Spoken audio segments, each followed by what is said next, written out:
Сәлем достар, менің каналыма қош келдіңіз. Сіздермен бірге Айгерім. Бүгін осындай қытырлақ кабачки дайындайтын боламыз.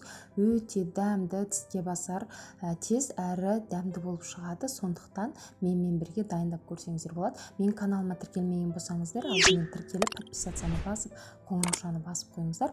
Алдағы уақытта сіздер үшін осындай қолжетімді рецепттер салып тұратын боламын.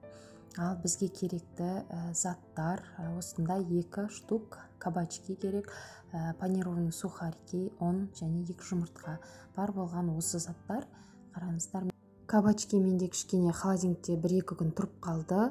Ал енді осылай дайындаймыз. Екі шетін алып тастаймыз, жуып тазалап аламыз да. Өздеріңіздің қалауларыңыз бойынша турай бересіздер. Маған осындай орташа көлемде тураған ұнады. Осындай 3 бөлікке бөлдім. Сіздер ұзынша етіп турасаңыздар да болады, кішкене ұзын етіп ше. Осылай бөліп, барлығын жақсылап бір шұңқыр ыдысқа алып аласыздар. Және де тұз сеуіп, кішкене бір 5-10 минутқа қойып қоясыздар. Мен негізі бұны әрдайым таңғы асқа болсын, бесін шайына болсын осыны дайындап жүрем. Дәмді, тез әрі күшті қытырлақ болып шығады. Сырты қытырлақ, іші жұмсақ болады. Мінекей тұзымды сеуіп қойып қойдым. Араластырасыздар ғой, жақсылап осылай араластырып аламыз. Енді осындай панированный сухарики любой бола береді. Ағыда қоңыры, менде қоңыры. Сосын осындай паприка, қарабұрыш барлығын қосып араластырып, жақсылап қойып қоямыз.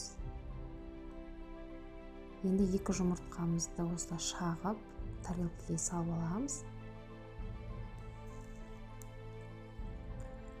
Милкамен 2 жұмыртқамызды араластырып аламыз, жақсылап. Бір-бірімен жақсы араласу керек. Енді туралған баклажанымызды бірінші жұмыртқаға батырып аламыз, одан кейін ұнға, ұннан алып, тағы да жұмыртқаға батырасыздар. Осылай 2 шеті тию керек жұмыртқаға, одан алып, осы сухарикке аунатып аласыздар. Қараңыздар.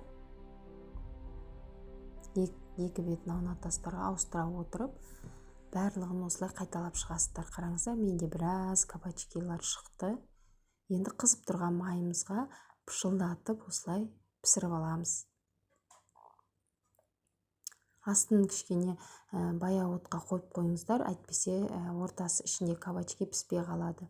Қараңыздар, сырты осындай өте қытырлақ, іші жұмсақ болып шығады. Дәл менің рецептіммен дайындап көрсеңіздер, сіздердің осындай қытырлақ кабачкиларыңыз бір жасағана сәтті шығатын болады. Достар, менің каналыма тіркелмеген болсаңыздар, тіркеліп, подписацияны басып, жанында қоңыраушаны басып қойыңыздар. Қараңыздар, өте дәмді қытырлақ кабачкиларымыз дайын. Майонез болсын, қаймақ болсын, сонымен бірге жеуге болады. Қазір сіздерге жеп көрсетем. Ортасы іші жұмсақ, сырты өте, қараңыздар, қытырлақ болып шығады.